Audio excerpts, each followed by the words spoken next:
বাড়িতে কেউ আছেন? হ্যাঁ আছি। কি হলো, কিছু বলছেন স্যার? শফিক আপনার কেউ হয়? আমার স্বামী।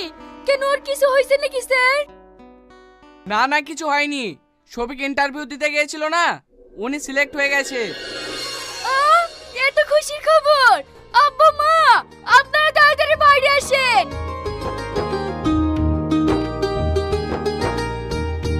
কি হলো বৌমা, কি হলো? মা, আপনার ছেলে চাকরি হয়ে গেছে। আমার ছেলে চাকরি পেয়ে গেছে, এ তো খুব খুশির খবর গো।